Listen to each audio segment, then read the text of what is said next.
You awaken to the faint light of dawn, though it is not the gentle glow through glass panes or soft curtains that greets you.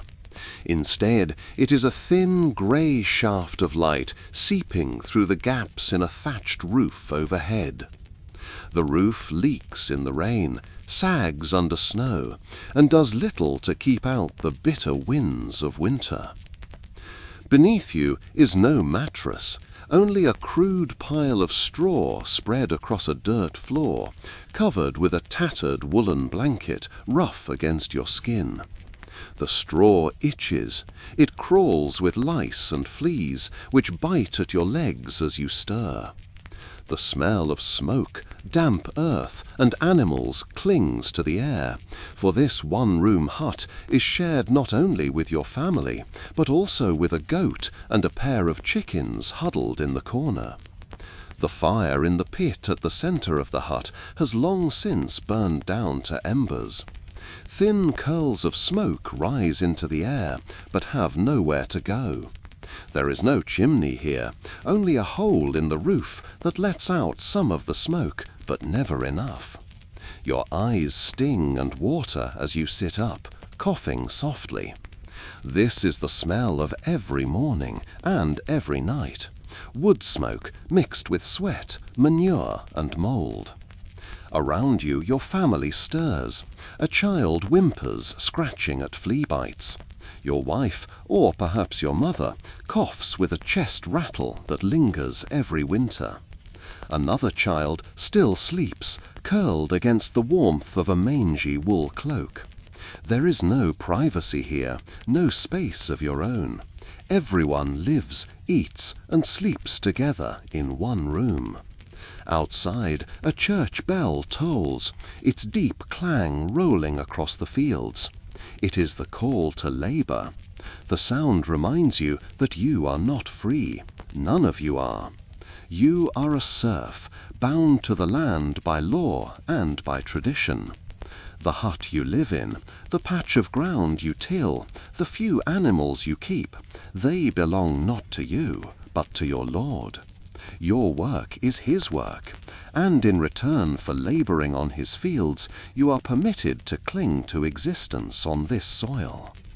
You push yourself upright, stretching out sore limbs. The dirt floor beneath your feet is cold and uneven, packed down by years of footsteps. In one corner sits a crude wooden stool, in another a chest that holds the family's few belongings, a clay bowl, a coarse tunic or two, an iron pot blackened with soot. There is no glass here, no metal, except for a few nails and tools. Iron is expensive, precious. You reach for your clothing, a tunic of rough wool, scratchy against the skin.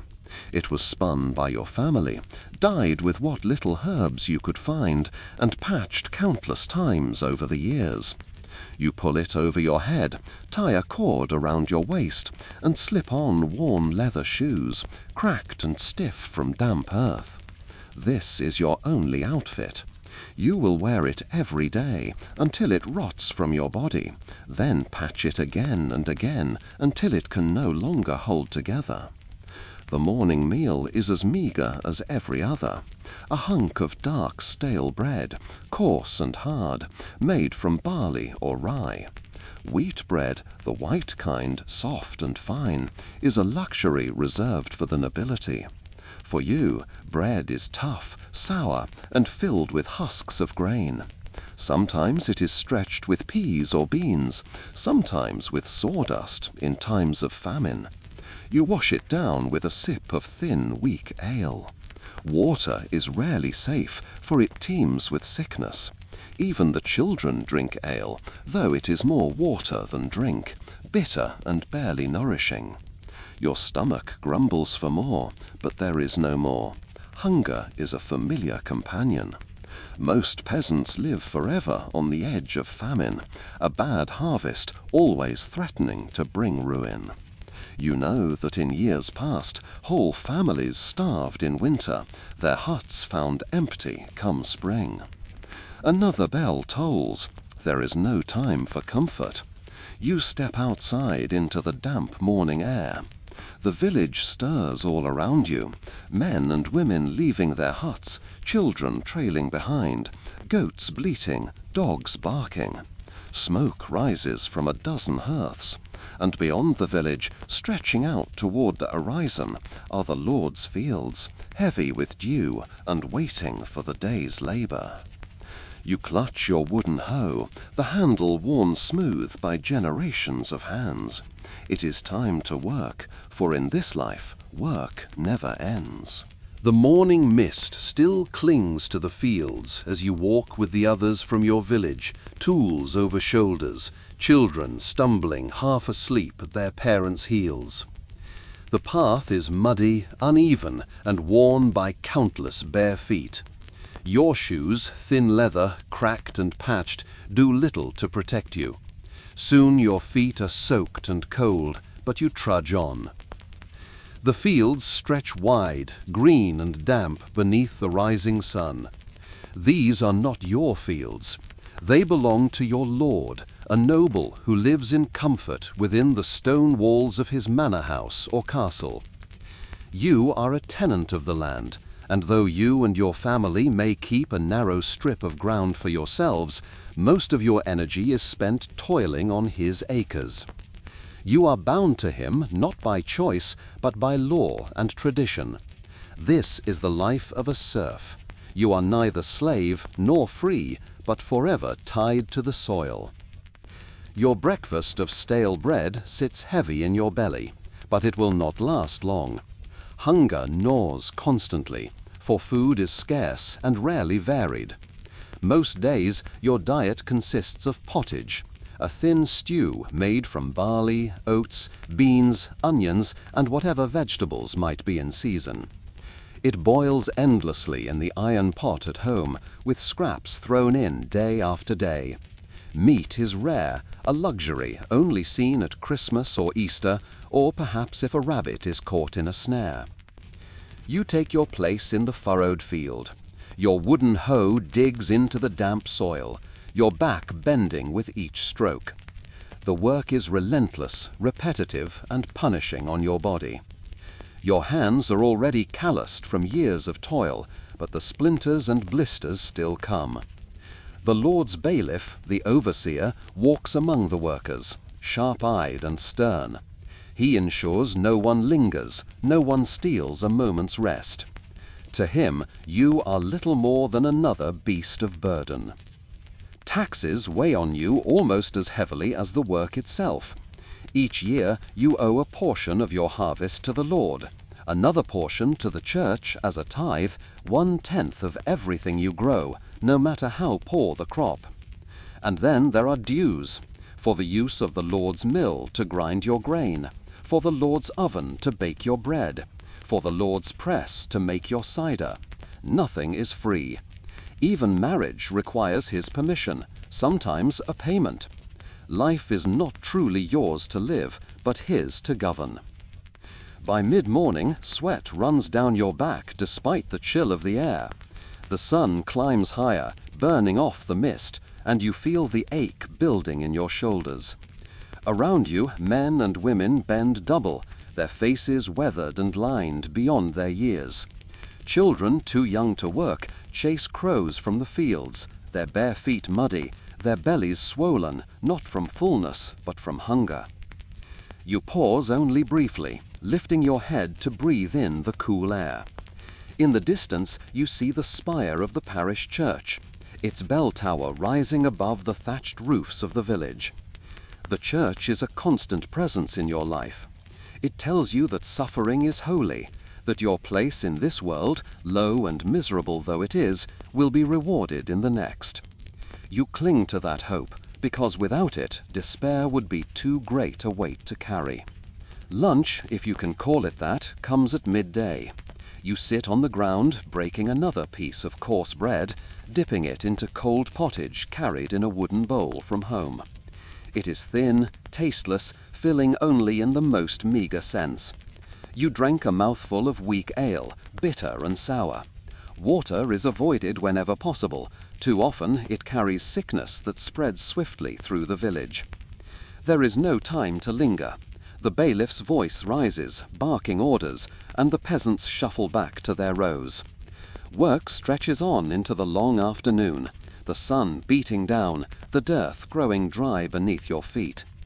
You labor with the rhythm of someone who knows this will not end tomorrow, or the next day, or even the next year. This is your life, and it will not change. By the time the sun begins to fall, your back aches, your arms burn, and your stomach growls with hunger once more. Yet you must keep going, because to stop is to invite punishment, and to fail is to starve. The afternoon sun beats down hard, and the work does not relent. Your tunic clings to your skin with sweat, the rough wool scratching as you bend and straighten, over and over. The soil is stubborn, the weeds endless, and your muscles ache like they have a will of their own to stop. But you cannot stop. The bailiff's watchful eyes never stray far, and he carries a staff not just for walking. His voice cuts across the fields like a whip. "Keep working!" You glance around at your fellow peasants. Faces are gaunt, lined far too deeply for their age. A man who looks 60 may be only 35. A woman stoops low, her body weakened by too many births and too little food. Children no older than 6 or 7 tug at weeds or gather stones, their small hands blistered and dirty. This is not childhood as you once imagined it, but toil from the moment one can walk. Hunger gnaws at your belly. The scrap of bread and thin pottage you ate this morning is long gone. You imagine meat, soft and roasted, dripping with fat, but that dream is reserved for the Lord's table, never yours. For peasants, meat is a rare blessing, perhaps a salted herring if the church calendar allows, or a stolen rabbit if luck and courage permit. Most days it is nothing but grains, beans and cabbages. You shift your weight, and your back spasms painfully. Years of bending, lifting, hauling have carved their toll into your body. Few peasants live to see old age, and those who do walk with bent spines, twisted hands and clouded eyes. Life expectancy is short, 30, perhaps 40 years if fortune is kind. Many never reach that. Disease, famine, childbirth or accident claims them long before. As you wipe the sweat from your brow, you hear coughing nearby. A boy sits slumped against the edge of the field, his face pale, his eyes sunken. His mother fusses over him, but there is little she can do. Sickness is ever present here. Dysentery, pneumonia, infected wounds, fevers. The most terrifying of all is the plague. You have heard whispers of it sweeping through towns, blackening flesh and killing entire families within days. The fear lingers like a shadow, though today it is only hunger and exhaustion that weaken you. There is no real medicine. When illness comes, you rely on herbs, charms and prayers. Some healers bleed their patients with leeches, believing it balances the humours of the body. Others prescribe mixtures of garlic or vinegar. More often than not, nothing helps. If death comes, it comes quickly, and all you can do is bury the dead and pray. The bailiff passes near, his sharp eyes on you. You stoop lower, working harder, heart thumping at the thought of punishment. For a serf, there are many ways to suffer. Fines for lateness, whippings for disobedience, even time in the stocks for small offences. The stocks are a cruel humiliation, locking you in place in the village square, while others jeer, throw rotten food, or worse. And for graver crimes, stealing from the Lord, defying his will, the penalty may be harsher still. Hanging is common, swift and merciless. The sight of gallows on the edge of a village is never far from your mind. The sun begins to dip, but still you labour. The hours blur together in heat and dust. Each breath tastes of earth, each heartbeat drums with fatigue. You hear murmurs of resentment from those around you, complaints about the taxes, the endless work, the hunger. Yet such words are dangerous. A peasant's rebellion is rare, and when it happens, it is crushed quickly, brutally. Villages burned, leaders executed, survivors punished with heavier dues. You straighten for a moment, stretching your aching back. Beyond the fields, you see your Lord's manor rising above the land. Stone walls, banners fluttering, guards patrolling. Within he feasts, he drinks, he sleeps on soft linens. You, the one who tills his fields and feeds his coffers, will never see such comfort. The division is vast, unbridgeable. His world is not your world. The afternoon wanes, yet your hunger only deepens. A gnawing emptiness, sharp and constant. You know that when winter comes and the stores run low, hunger will sharpen into true famine. You've heard stories of people boiling nettles and bark, of families so desperate they eat their own cats, their dogs. Some never survive those winters. The bailiff calls an end to the day's work at last. Your arms feel like lead, your back screams in protest, your stomach growls. You are drained, body and spirit both, but still you must trudge home. This is only one day, one of hundreds, all blending together into the same rhythm of toil and want. And as you walk, you cannot help but wonder if tomorrow will be the day sickness comes, or famine strikes, or punishment falls upon you. Life here is never certain, except in its misery. The sun dips low, casting long shadows over the muddy path as you trudge back toward the village. Your body aches, yet there is no true rest waiting for you. Tonight, as on most nights, you will be called to the church. The small stone building rises above the clustered huts, its bell ringing out across the fields. Its shadow stretches far, and so does its power. You step inside the cool, dim interior. The floor is packed earth, though sometimes strewn with rushes. Smoke from candles lingers in the air, mingling with the faint scent of incense. Wooden benches creak as villagers settle, heads bowed. Everyone is here, the laborers, the children, the old and the frail. The priest steps forward, his robes simple but clean, his voice solemn. He speaks in Latin, a tongue you do not understand, but you bow your head regardless. Few in your village can read or write, fewer still can make sense of the holy words. The church holds knowledge close, guarding it like treasure. You are left with trust, obedience, and fear. The priest tells of sin and hellfire, of heaven's rewards for the faithful, of eternal torment for the wicked. His voice rises as he warns against greed, sloth, and rebellion. He reminds you of your place, to serve your Lord, to serve the church, to serve God. If you suffer now, it is the will of heaven. Your pain on earth is nothing compared to the joy promised in the afterlife, so long as you obey. You believe because you must. The church is everywhere, in every corner of your life. You owe it tithes, 1/10 of all you grow and raise. You owe it your attendance, your confessions, your obedience. Birth, marriage, death, all pass through its hands. To live outside it is unthinkable, a mark of heresy, punished as harshly as theft or murder. Yet with faith comes fear. Disease is explained as God's punishment for sin, or the devil's influence. If a cow dies suddenly, perhaps a witch cursed it. If crops wither, perhaps the village has displeased the saints. You've heard of women accused of witchcraft, midwives, widows, the poor.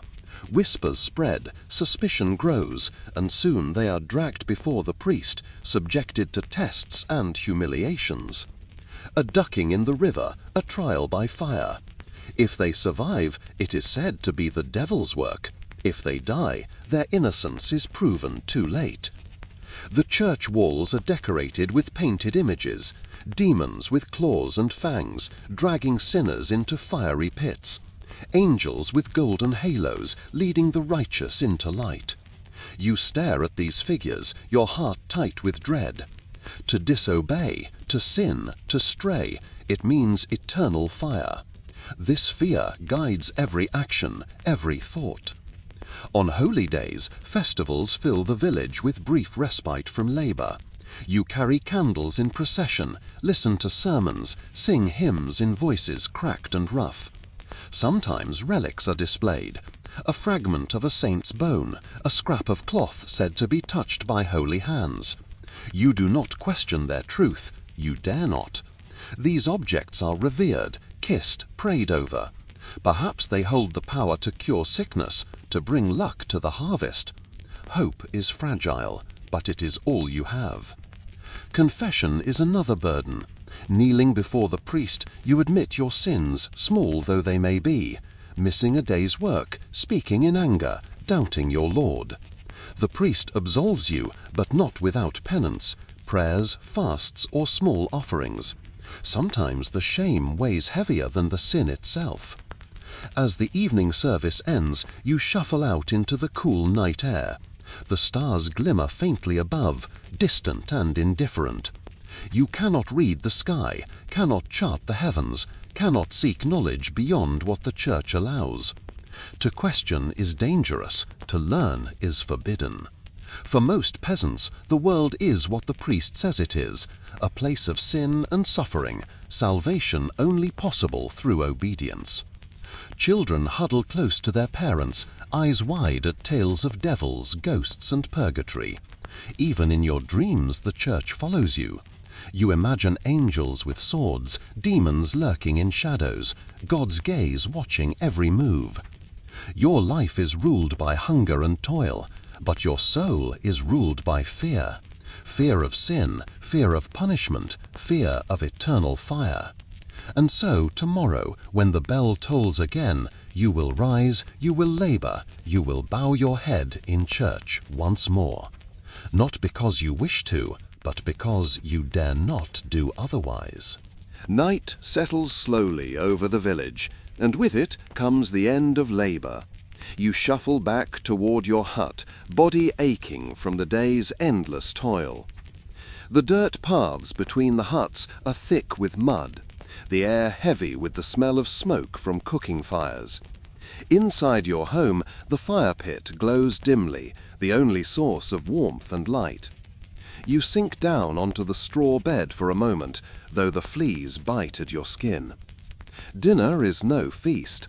Tonight, as on most nights, it is pottage once more, a watery mixture of grains, beans, and turnips, boiled together into something that fills the belly, if not the heart. If you are lucky, there is a scrap of fish caught in the river, or perhaps a piece of bacon fat saved from a slaughtered pig. Meat is precious, often salted or smoked to last through the winter months. Still, the portion is small, shared among the entire household. You tear another piece of coarse rye bread from a loaf, hard and heavy, dipping it into the pot. The children eat eagerly, though their faces remain thin, their bellies never truly full. You wash it all down with a sip of weak ale, bitter but safer than water from the stream. For the wealthy, wine flows freely. For you, ale is all there is. After the meal, there is little to do but sit around the hearth.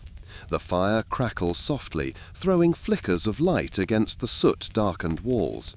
The smoke stings your eyes, and the draught through the roof chills your skin. But this is home. Family gathers close, wrapped in cloaks, their faces weary, but softened by the momentary peace. Sometimes someone tells a story, old tales of heroes, saints, or creatures in the woods. Sometimes a villager brings a crude instrument, a flute or drum, and music fills the air. The children laugh, even if only for a little while. In such moments, the weight of hunger and fear lifts slightly. For a brief time, life feels less cruel. Yet even in these quiet hours, shadows of hardship remain. Outside, thieves may prowl, and the Lord's guards enforce order with harsh punishments. You remember stories told by elders of men whipped for stealing bread, of women locked in the stocks for gossiping too boldly, of rebels hanged for daring to defy the Lord's taxes. These tales are whispered by firelight, warnings passed from one generation to the next. On rare occasions, true celebration comes to the village, a festival day, perhaps the feast of a saint or a holiday decreed by the church. On these days, the air is filled with the sounds of bells, laughter, and music. Villagers gather in the square, dancing clumsily but joyfully, drinking more ale than usual, roasting what meat they can spare. Bright ribbons decorate poles, and children run through the crowd, their laughter piercing the gloom. But such days are fleeting, and even they are tied to duty. The church dictates fasts as well as feasts, reminding you that pleasure must always be tempered with sacrifice. When Lent comes, the diet grows even leaner, and hunger sharpens its claws once more. Still, you cling to these brief sparks of joy. They are rare and fragile, but they remind you that even in misery, life has moments of light. A child's laughter, a song sung by firelight, the warmth of family huddled close on a cold night. These are the treasures peasants hold, for they have little else. As the night deepens, you prepare for sleep. There are no soft beds, no linen sheets, only straw on the floor, crawling with lice and fleas, covered by rough woolen blankets. You lie down, the dirt beneath you hard and cold. The fire burns low, filling the hut with smoke that makes your chest ache. Children whimper in their sleep, scratching at bites. Outside, the wind rattles the thatch. You close your eyes, praying that tomorrow will not bring sickness, famine, or punishment. You pray, too, that your children will survive the winter, that the harvest will be kind, that your family will see another year. This is your evening, a meal of scraps, a song by the fire, a bed of straw. It is not comfort, not joy, not peace. It is survival. And in this life, survival is all you can hope for. The fire dies down to embers, faint orange glow fading into darkness. You lie on the straw, the coarse blanket pulled over your body, though it does little to keep out the chill. The fleas bite. The smoke from the fire pit lingers in your lungs. You close your eyes, but sleep does not come easily. Through a crack in the thatch, you glimpse the night sky. Stars glitter faintly above, cold and unreachable. You wonder, just for a moment, if there is more to life than this, more than fields, hunger, and fear. But such thoughts are dangerous, and you force them away. For peasants, dreams are a luxury, and hope can be a cruel burden. The night is restless. A child coughs in their sleep, a harsh, rattling sound that chills you more than the cold. Illness spreads quickly in a home like this, where smoke and damp air breed sickness, where there are no doctors, no cures. You know that tomorrow, or next week, or next winter, death may visit your household. A fever, an infected cut, a difficult birth. It takes so little to snuff out a life. Morning comes again, and with it the bell tolls. You rise, body sore, eyes heavy, but there is no choice. The Lord's fields await, so does your small patch of land, though you work it only after His. The cycle repeats, day after day, year after year, until your body can no longer bear it. This is the reality of a peasant's life. Endless labor, little reward. You are bound to the land by law. You cannot leave without permission, and even if you did, where would you go? Roads are dangerous, forests filled with wolves and bandits. Towns demand tolls and taxes, and strangers are treated with suspicion. Your world is the village, the manor, the church. Beyond that lies only uncertainty and peril. The years pass quickly in such a life. Childhood ends almost as soon as it begins, swallowed by labour. By 12 or 13, you are in the fields from dawn until dusk. By your late teens, you are married, children of your own tugging at your tunic. Many will not survive infancy. Half of all children die before their 5th year. Those who do will know nothing but the same hunger and hardship you have always known. Old age is rare. Most peasants do not live past their 30s or 40s. Their bodies wear out from labour, their teeth rot from coarse bread, their bones ache from malnutrition. A woman's life is especially perilous. Childbirth is one of the most common causes of death. For men, accidents in the fields, infections, or even the lash of punishment can end it just as quickly. And yet, despite the misery, life goes on. The fields must be ploughed, the crops sown, the harvest gathered. The church demands tithes, the Lord demands dues. Hunger never leaves, disease always lurks, death is never far. You are reminded constantly that your life is not your own. It belongs to your Lord, your church, your God. Occasionally, news from beyond the village reaches you. Wars between kings, crusades to distant lands, revolts crushed with fire and steel. These are tales of another world, one that touches yours only when soldiers march through, seizing food and coin in the name of their master. For the most part, your life is small, confined to a handful of fields, a cluster of huts, and the shadow of the church tower. At night, when you lie once more upon the straw, you think of what your life has been. Days of back-breaking toil, nights of hunger, fear of punishment, fear of sin, fear of sickness. Small joys, too, your children's laughter, the warmth of fire, the rare feast days where the village comes alive with music. But these are fleeting, sparks against the endless dark. This is your existence, a cycle of survival, misery, and fleeting hope. The truth is simple. To be born a peasant in the medieval world is to be born into hardship without escape. Your life begins in hunger, continues in toil, and ends in exhaustion or illness. And when the final day comes, when your body can no longer rise at the toll of the bell, when your hands can no longer grip the hoe or scythe, you will be buried in the churchyard. A shallow grave, marked with a wooden cross that rots away within years. Soon, even your memory will vanish, like smoke from the hearth carried off by the wind. Your existence is not written in books or carved in stone. Kings and lords will be remembered, their names recorded, their castles still standing centuries later. But your life, your miserable, fleeting, ordinary life, will fade into silence, as if it never was. And so it ends. A life of hardship, a life of struggle, a life like so many others, lost to time.